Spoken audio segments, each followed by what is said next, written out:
You have bottled them. Yep, thank you. Good. Only 5. Oh, look, they heard you. They've all emerged. Oh, they're coming. They come. Good afternoon, everyone. I hope everyone's well. Welcome to Jose's virtual press conference.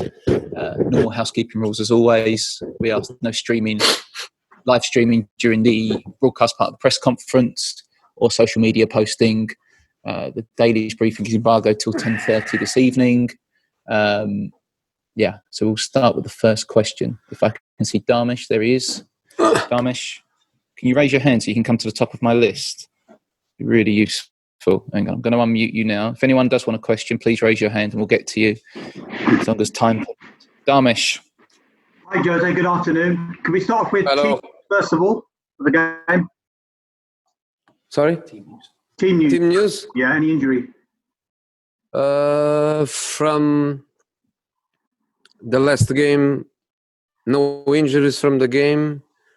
Yesterday in training, Dombele injured. I don't think he will be selected, but we have another training session. Dele Alli maybe training with us in the afternoon, but I also don't believe that he can be. So Sergio Aurier, of course, a big question mark in this moment. A part of that, not any news. You mentioned Serge Aurier there. Tragic thing that had happened. Have you spoken to him and do you feel he might be in the right frame of mind to play? Too early to say just now? In this moment, what myself and other people in the club spoke with him is just about supporting a person that, of course, has a family tragic moment. A part of that is just him, his feelings, his way of reacting. Every person is a different person, and sometimes with similar feelings, people react in a different way. So we are going to respect 100% Serge decisions and no pressure from us. And this afternoon, before training, after training, we will have a better idea of what he wants to do. How is he, Jose? Sorry? How is he? How is he? As I was saying, everybody reacts in a different way. Similar feelings, similar pain, but people can react in many different ways. So let's see. Jose, can you give us an idea of what the win over Arsenal did for you and the players? And is it one of those big wins that you might look back on and say, you know what, that could be a turning point for us? Normally I think that what, for example, I think was Sky that did it, a couple of minutes of some footage of our dressing room after the game. When I watched it, I felt that was really nice because was happiness, but was controlled. Was just a derby, just 3 important points, but no reason to be celebrating in a crazy way, which we didn't. And in this moment, I know it's a London derby, it's a North London derby, it's Arsenal. I know all that, and we showed that during the game. But now, it doesn't mean much if we go to Newcastle and we lose there. Doesn't mean much. So we are okay. We are okay. Of course, it's a good feeling. I always feel that you recover better from fatigue after a good result than after a bad result. Once more, we are going to have that disadvantage of our opponent played before us, but let's go. You mentioned after the game about potentially qualifying for the Europa League, and you're still in that race. That might have just become a little bit harder because of the decision regarding Manchester City and them being allowed to play in the Champions League next season. What did you make of that decision? Have you got an opinion on that? In relation to the table positions and to the Champions League and to the Europa League positions, I don't have a vision because, if you finish fifth, normally you don't qualify for Champions League. So you cannot finish fifth and be waiting for something to happen to go to Champions League. I don't think Chelsea and United and Wolves, the teams that are there, Leicester, I don't think they were just thinking about fifth the same way the teams that are fighting for Europa League are waiting for 6, 7 or 8 will be the 7th, will be the 8th.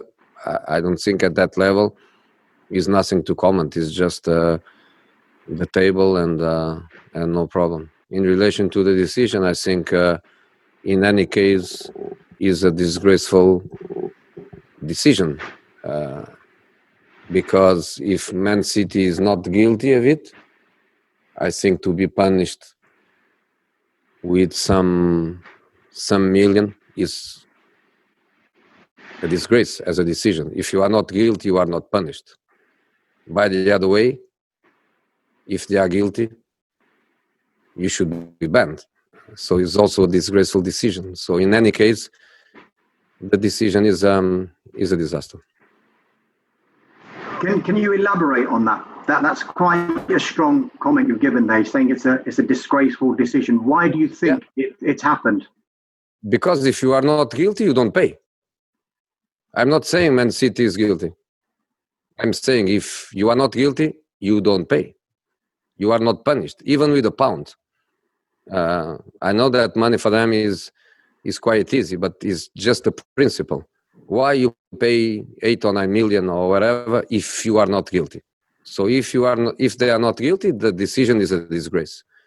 If they are guilty, the decision is also a disgrace. Because if you are guilty, you should be banned from the competition. So my critique is not to Manchester City at all. I am nobody to criticize. I am nobody to know if they are guilty or if they are not guilty. My critique, of course, is for the decision power. You think they've got lucky in that case? No, maybe they are unlucky because maybe they don't deserve to be punished in one single pound and they were punished in 8 or 9 million. So maybe they were unlucky. Just last couple from me, Jose.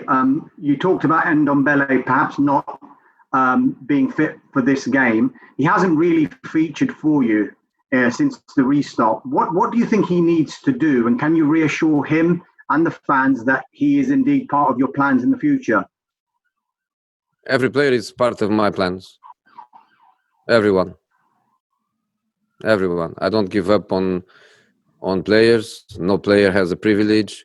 Every player is for me the same, and no problem at all. Every player is part of my plans. Just finally for me, can you just put into context the job that Steve Bruce has done at Newcastle United under what's perceived to be quite difficult circumstances there? It's difficult for me to speak about the guys I like. It's very difficult.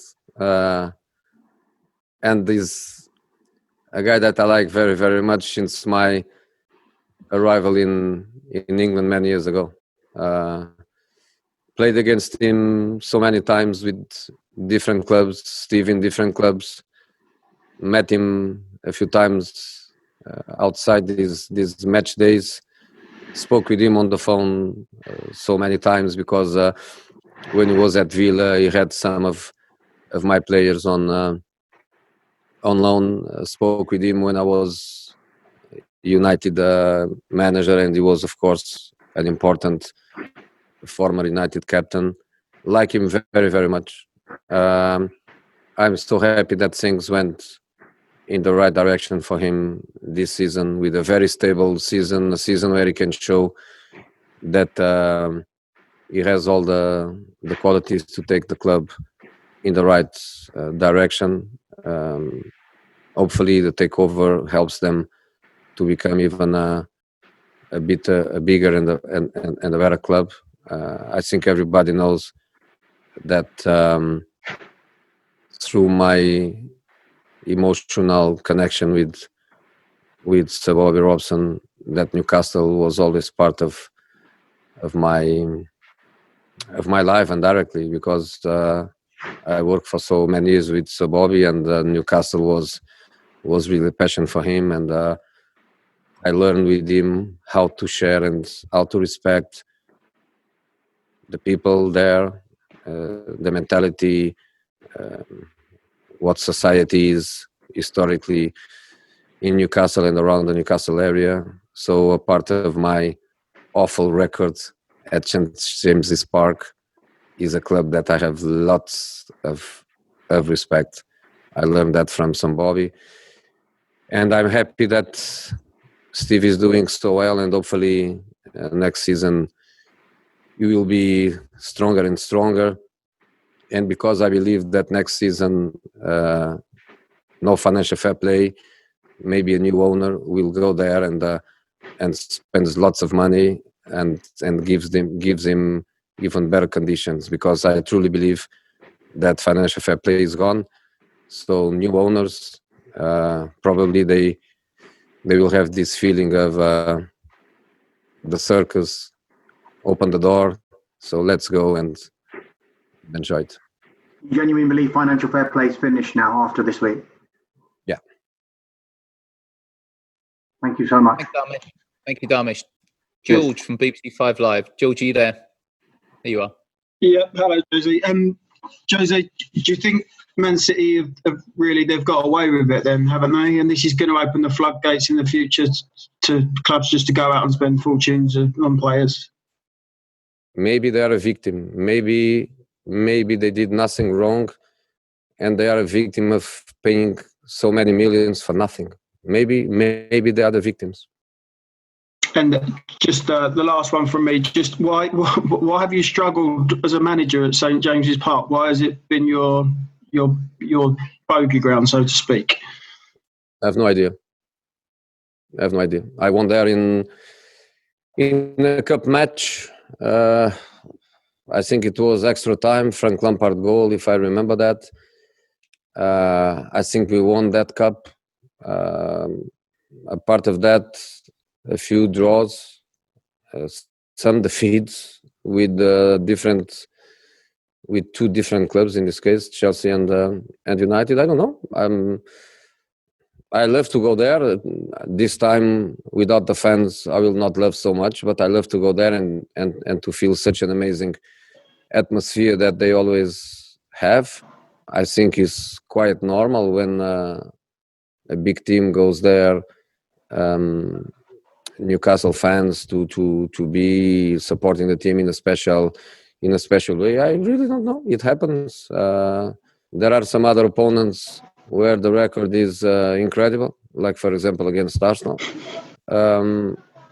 against Newcastle away for some reason. But I don't care. Doesn't influence me. Doesn't make me think that tomorrow we are not going to win just because of my record. It's just a negative record. I really don't care. Thank you. Thanks, George. I'm conscious of time, so we're going to finish with James at TalkSport. Then we will go to Vicky at PLP and finish with Jack Pittbrook. So, James, do you want to? Hi, Jose. Your questions. Thank you. Jose, on the topic of financial fair play, do Spurs need there to be a strict form of it to be able to compete with the likes of Manchester City and the likes of the top established sides in Europe?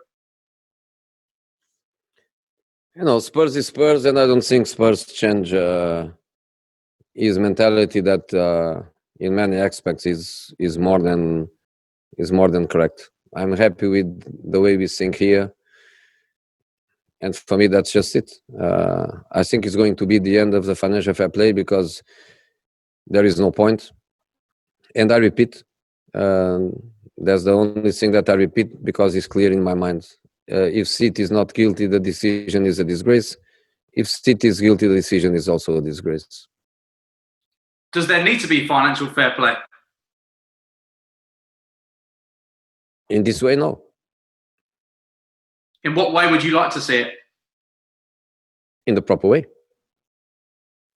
I would like to see City considered not guilty and don't pay one single pound, or to be considered guilty and to be banned. But in this moment, we are speaking about Man City, but in the past, other clubs were in a similar situation, and you know the results of it. So I think it's better to open the circus door and let everybody enjoy and go inside for free, come out, go inside again, do it with freedom. Do one more, James, and I'm going to move on to Vicky, okay? Thank you. And just finally from me, Jose, you said earlier that you'd never give up on a player. Danny Rose is ineligible. We can't play against Spurs tomorrow. Do you see a role for him here at this football club? Have you made a decision on that yet? I know you said you'd wait until the end of the season, but with such a short gap between seasons, have you had to make a decision on that already? No, no decisions made. To be honest, since he left, didn't speak with him. His feelings are important. His happiness is important. Steve Bruce and Newcastle, I think they also deserve to have an important word on this situation. My club, Mr. Levy, the player is our player, and he has contract. So I think everything is open, and of course we are on this for a couple of more weeks, 3 more matches in a couple of more weeks, and after that, plenty of time to make decisions. Thanks, Jose. Thank you. James. Vicky, PLP. Hi, Vicky. Hi, Jose. Good to see you. Just a couple from me. There aren't many sides in the Premier League that aren't either still fighting for Europe or fighting against relegation, but you played 2 of them in your last 3 games in Newcastle and Crystal Palace. Just wondering how much of a positive could that be, playing sides that relatively have little to play for compared to most other teams in the Premier League? Did you watch United against Southampton yesterday? Mm-hmm. One team was playing for Champions League, the other one, in your words, were playing for little. But in football, there is no little. Football match is football match. Everybody wants to win it, and I think Southampton was a great example of that. They played so well. They fought for a result that they don't need to reach any objective. But the nature of the game is you always try to win matches. So, and sometimes it's even worse because sometimes there is no tension. People is relaxed, doesn't feel any kind of pressure, and sometimes they get even better performances. So on Newcastle and Palace, I look at them and I see 2 teams with quality, 2 teams with the most experienced managers in the Premier League, and I see 2 very difficult matches for us. And just finally, I was just wondering if Ben Davies has been leathering a few in training, given that brilliant effort against Arsenal. We know that he doesn't score that often, but what a hit that was. What a save. I think amazing save by the guy. Martinez, just a little touch. He's playing so well, to be honest. And an amazing save, but fantastic strike. And I have to admit a little bit of a surprise for me. I wouldn't feel that Ben is this kind of left wing back that strikes the ball so well. What I love in him is that I always know how he's going to perform. He's so stable. He's so compact that I really like to have that feeling. But he goes well forward. He's a good crosser of the ball, and that shot would be the goal of his career, I think. Absolutely. Thank you, Jose. Thank you. Vicky. Okay, we're going to finish with Jack Pittbrook from The Athletic. Jack. Hi, Jose. Hey. If it's time to open the door for spending and no more FFP, does that mean that only the rich clubs, like City, Liverpool, United, Chelsea, can win the league, and a team like Tottenham can never realistically get there? I don't want to say that. But it makes it more. It will make it harder, won't it, for teams who are not the top? But this is the way it is.